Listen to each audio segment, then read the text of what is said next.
And welcome to the 7th lesson in the home music theory course. Today specifically, we're talking about more advanced rhythm kind of stuff, specifically 16th notes, dotted eighth notes, some different types of time signatures, and I'll show you what those are about. Again, we're using this Alfred's Essentials of Music Theory. Get the link in the description, or you can get it from the link in the description. I can't talk today.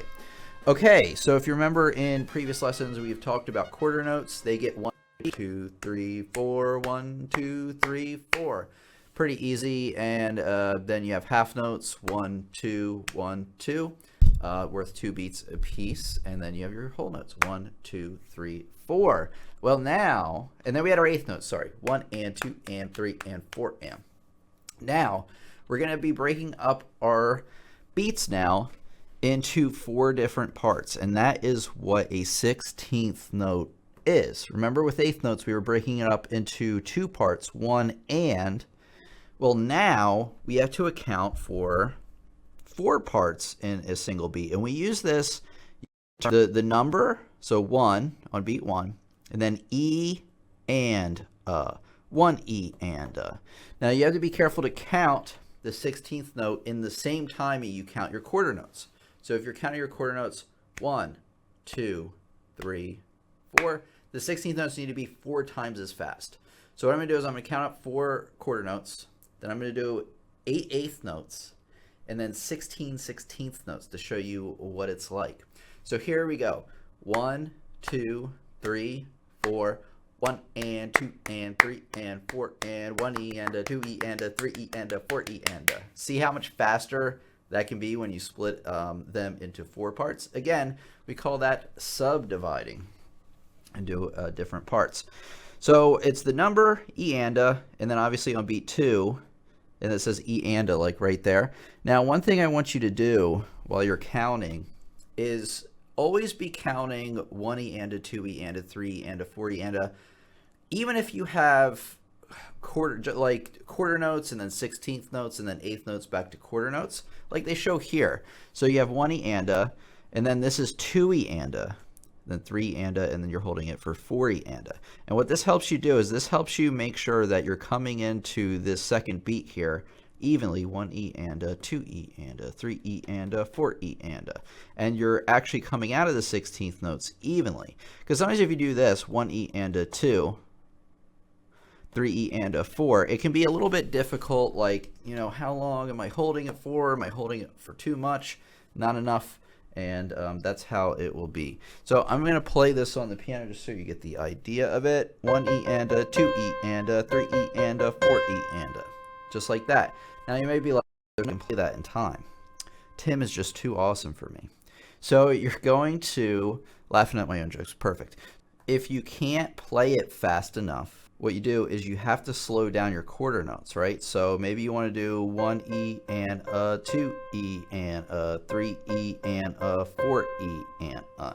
So you can always slow down the tempo to be able to play your 16th notes. When in doubt, go slow. You can have 16th notes all on their lonesome, you know, just paired as 2s like that. Question: why in this one are the stems facing up, and why are they facing down in this one? If you don't know the answer, you need to go and watch the whole series again. And then you have your 4 16th notes here, 4 16th notes, and then they make you write them there. I think you can copy things. I think we learned that probably back when we were 6 years old. So they're showing you here that sometimes 16th notes can be combined with eighth notes. Again, the whole way through, you're still going to be counting 1 E and a, 2 E and a, 3 E and a, 4 E and a, except when you have the eighth note, you're actually going to be playing that note through 1 E. 1 E and a, 2 E and a, 3 E and a, 4 E and a, just like that. Now you can swap them.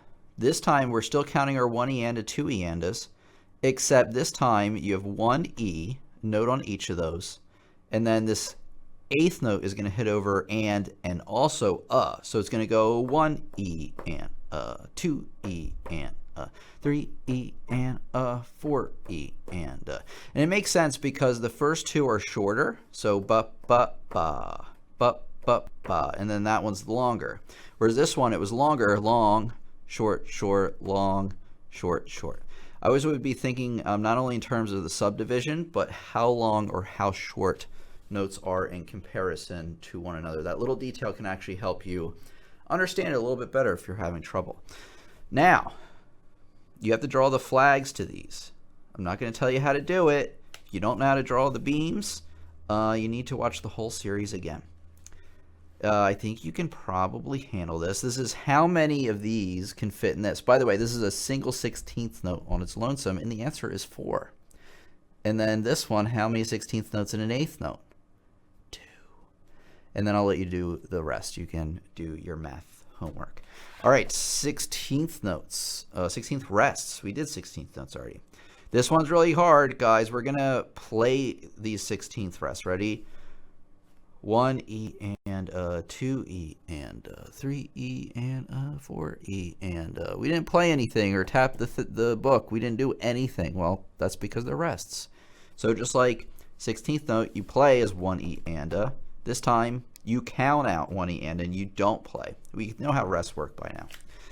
Write the counts under the following example. Clap the rhythm. All right, I'll clap this with you. Actually, we're going to do this together. Let me find my pencil here.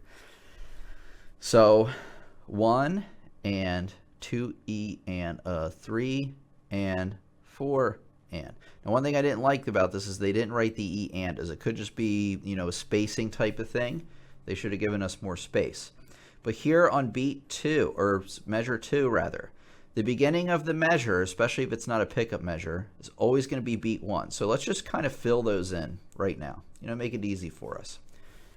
Now, I have a secret for you, and I probably shouldn't tell you this, but this will blow your mind too, because it blew my mind. You see how these are all beamed across, and then this one's like by itself quarter note. These are beamed across, that's by itself quarter note, and then these are beamed across. Well, most of the time, and now there is an exception here at the end, most of the time, when you have them grouped to beam together like that, that equals one complete beat. Must mean that beat 2 falls there, and that one's on its lonesome, so beat 3 falls there, and then beat 4 falls there. 3, it makes sense since the 8th notes are beamed together that equals 1 beat. So you can actually do a little bit of thinking, and you can at least plan out where your 4 beats will hit. And that was just another way to double check to make sure you have the right answer. But anyway, we're going to be breaking these up into, they don't give us the space for it. We're going to do our best to break these up into the 1E and a 2E andas. So this 8th note, right? An 8th note is worth 2 16th notes. So it's worth 1E. I'm going to draw a little line under there to tell you that. And then you have anda, like that. Remember, I draw and as a plus sign. It's easier space-wise. And then 2 E and there you go. I'm going to write it like that. 3 E. So this 8th note is going to hit 3 E because it's worth 2 16th notes. And because remember that each of the syllables now is worth a 16th note pretty much. And then 4 E and just like that. So if you're totally lost and you're like, well, I kind of get it, but putting it into practice, it's really hard. It took me quite a while to understand this, surprisingly. So like everything in music, keep working on it, keep reading through it, keep clapping rhythms, and you'd be surprised that one day, I swear to you, I'm swearing I'm not lying to you, that one day it will click in your head and you're going to be like, I get it. Sometimes I'll like wake up in the morning, like I'll be working on something, I just don't get it. Read it over and over a few times, and I'll just get up in the morning and think about it. And I'm like, oh, I finally get it. Finally get it. And maybe it's just me that does that, but I've talked to other people who have learned piano and other sort of complicated types of things, and the same thing happens to them. So I'm not the only weirdo in the world. I know you think that. So you got 1E. This is an 8th rest, so that's going to take up anda. And then you got 2 he and again, they're not kind to us on the spacing here. 3 E and so that's 3, oops, each of these is 3 and then E and then 4 E and Now I said before, here's where things get a little hairy. I said usually when they're beamed together like this, that equals 1 beat total. In a lot of cases it would. However, there's a rest here. So if we count this out, 1, E, and the 16th rest actually hits So those together with the 16th rest. So sometimes you got to be careful, especially if there's a rest at the end, that those normally would be beamed across, but they can't because it's a rest. So you just got to be careful. Like, again, it's just a way to double check. Don't go by it absolutely. But anyway, you got 1 E and 2 E and 3 E and again, they're not nice to us, and so I'm going to tap the page and count these out. Ready? 1, and I'm going to say the 1 E and is, even though they're not right here. 1 E and 2 E and 3 E and 4 E and 1 E and 2 E and 3 E and 4 E and 1 E and 2 E and 3 E and 4 E and 1 E and rest, 2 E and rest, 3 E and 4 E and sometimes it is fun to say rest when you should. I don't know. You don't have to. You can just say there and make sure you don't play. And you notice whenever I had the rests, I went up like that to make like a point that you're not holding these over, because if you held these over, they'd be quarter notes and not eighth notes. So remember, respect the rests. All right, enough weirdness.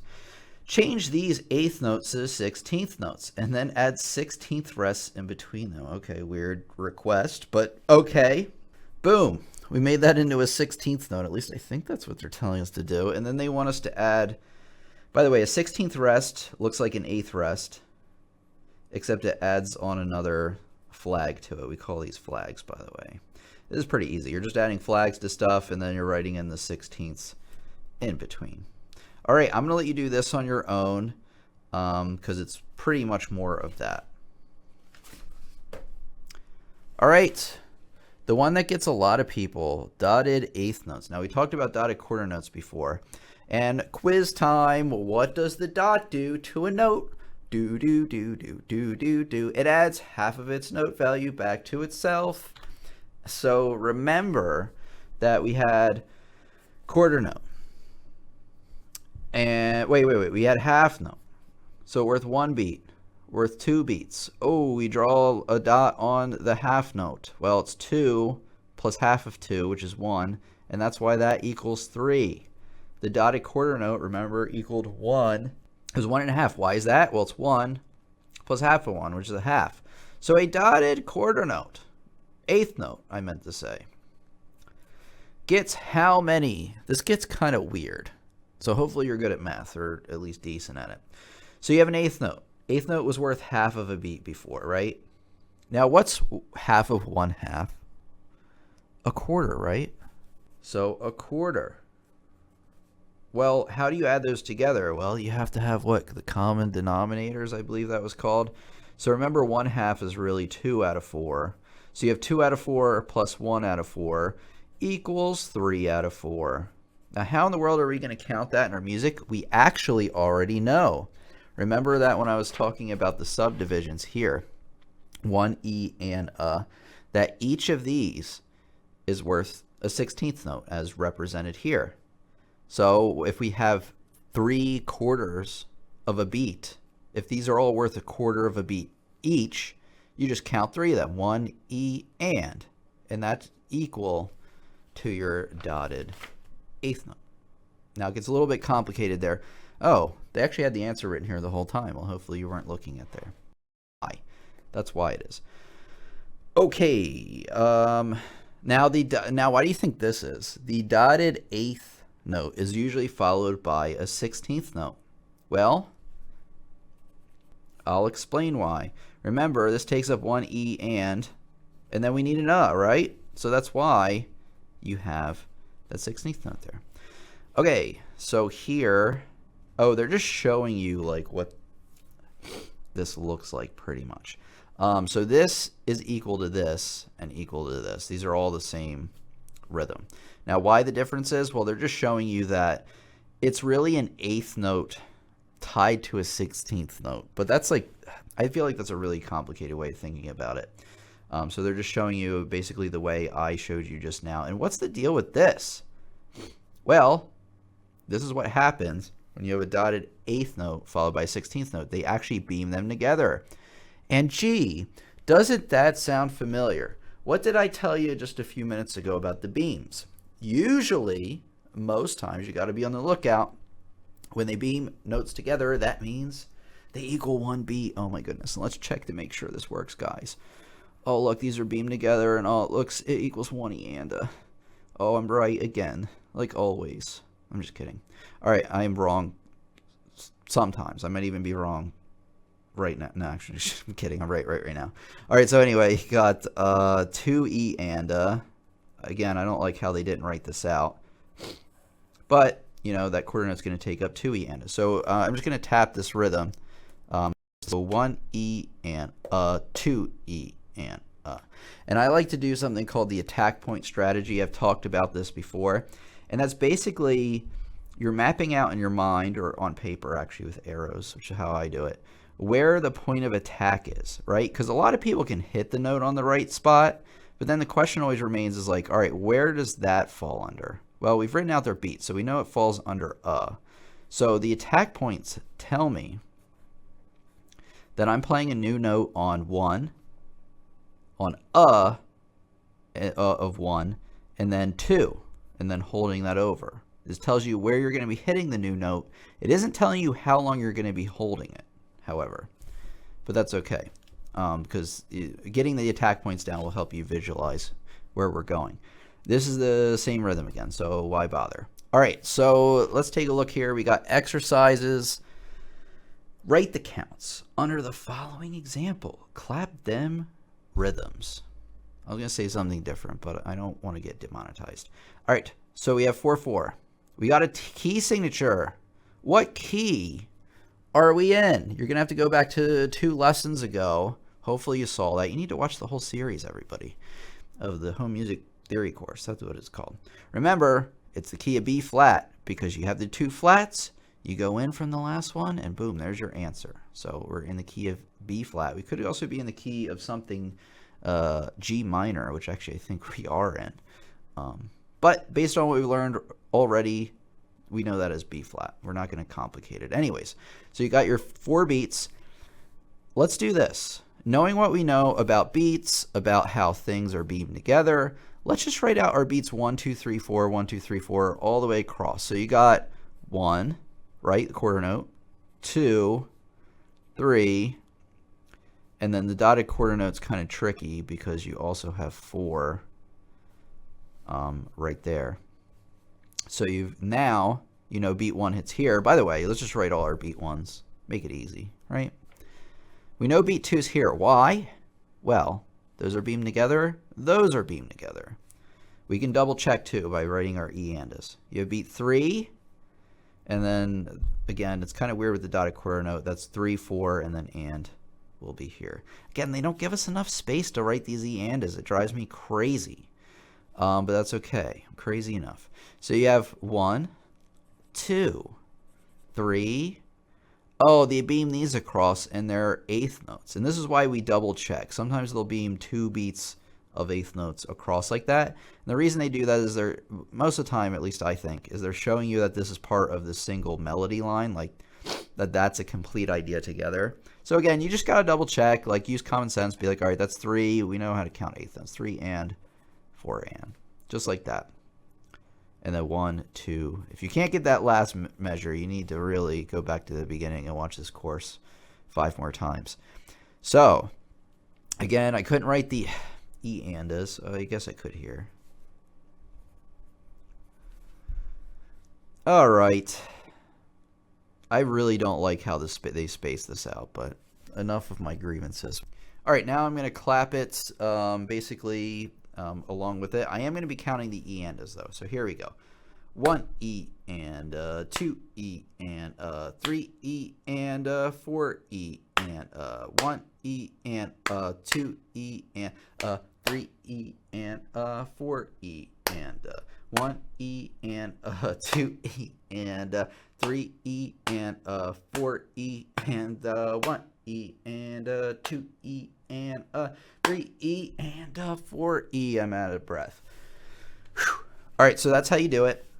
It's going to take time. You know, you want to go through the music that you have and clap along, do all that stuff. I do have a lot of lessons already on counting rhythm, so make sure to check those out around the channel. The tip I give every newbie who's new to my channel, type in counting rhythm and then like piano lessons on the web. You can either do that through the YouTube search or on the channel itself. But I'll try to remember to put some links for you. All right, common time. We're going to learn about key time signatures again. Common time and cut time, or alabrev, which I never call it that, and I probably wouldn't have remembered alabrev. I probably would have, actually. Never mind. The time signature 4/4 may also be written as C. Wow, that was weird. May also be written as C, called common time. So 4/4 equals common time. It's the most common time signature. How about that? Cut time is when you literally cut all of the note values in half. So cut time is actually equal to 2/2. What's the big difference between 4/4 and 2/2? Well, one, you have 2 beats in a measure, but the 2's weird, huh? Because we're used to always having 4 at the bottom, and now we have 2. 4 meant the quarter note gets 1 beat. This means the half note gets 1 beat. This has an implication for all of the beats ever in 2/2 anyway, or cut time. And what does it do to them? Well, it cuts, you won't believe this, it cuts all the notes in half. So now a whole note is only worth 2 beats, a half note is worth 1 beat. Makes sense, right? Since that's our counting measurement, basically. These are worth half, okay, 2 eighth notes together, I got it, or a quarter rest, worth half of a beat, weird, and dotted half note, which is worth 3 before it gets 1.5. So use your math to figure this out. It is kind of a pain, and playing in cut time is pretty difficult at first, not gonna lie, until you get used to counting in the 2's. Complete the measures below. Use quarter notes or half notes, or quarter rests and half rests. Clap them rhythms. All right, I was going to say the same joke I said last time, but it won't. You guys are over it. So we have our half note, which is worth 1 beat, right? So we have 1 beat, and we actually need a whole nother beat here. So another half note makes a lot of sense. Since I would think about it this way too. This means you can have 2 half notes in each measure, just like you can have 4 quarter notes in each measure. And then if you had like 6/8, you would have 6/8 notes in each measure, which we'll see here in a second. Now, keep in mind that these are only worth half of a beat now, back down to here. So you have 1 and 2. We need half of a beat right here because that one's taken up. And now we need, the missing beats are 1 and 2. So we have a couple of options here, more than a couple, I would say. We need to find something, because each of these represents half of a beat now. 1 half, 2 halves, 3 halves. So we have to think, what type of note has 1.5 beats? The dotted quarter note, right? Wrong. It's actually the dotted half note now. All right, 1 and 2 and. This one's pretty easy. We're only missing that half of a beat. And what gets half of a beat? An eighth note? Quarter note. Nice try. Then you have the the half rest. So that is worth 1 whole beat, should be 1 and. So we need something that's worth 2 and here. And hey, we can just cheat. We're just gonna write the same thing again. We're just gonna be resting for that measure. You know, take a day off. So now you have 1 and 2, which is what the dotted half note will now take up. So we need something worth a eighth of a beat. Should we use an eighth note? Quarter note. I mean, you could use 2 eighth notes, I guess, right? So now, 1 and 2 and. I think we're good here, right? A whole rest. Yeah, I think that's good. We don't need anything there. Now, this takes up 1. We need something in this missing space here because we have 2 and taken up, and we're going to be lazy. We already know that the quarter note, gets half of a beat, and that looks terrible. But we know quarter, quarter, quarter will fill in that. So it will take some time to really like map this out. I can do it a bit quicker because I've been doing this a while. Although, to be honest, I don't work in cut time that often. So sometimes when I see a piece in cut time still, I still need to just take a minute to think. And that's one thing I want to say that's overrated, not overrated, underrated. Taking just a minute to think about what you're playing, like whether you're sight reading or you're doing theory homework or whatever have you. Just really take some time to think it out. It will take time, especially in the beginning. And that brings me to a point. Always read the directions more than once. Listen to the oh, this is ear training. I'm going to let you do all of this on your own with the disc in the back. You can do it. We're going to stop there. Okay, so today you learned about 16th notes. You learned about different cut time and how confusing that can be. And, of course, you want to watch the next lesson when you're ready for it right here. Again, take your time through this course. I would take 1 week to 2 weeks per unit, 3 weeks if you really need it. But really try to stick to a regular schedule so you're getting through this course in a reasonable amount of time. Again, you don't want to take 1 unit for 1 week, 5 units for another, 5 years for another. You know what I mean. Be consistent about your practice. So fill in all the stuff we didn't do today. Do the ear training stuff, all the stuff I told you. You're used to it. Check out the next lesson right here when you're ready. And I'll see you, yes you, in the next lesson. Make sure to subscribe. You turn on that notification and do all the good stuff.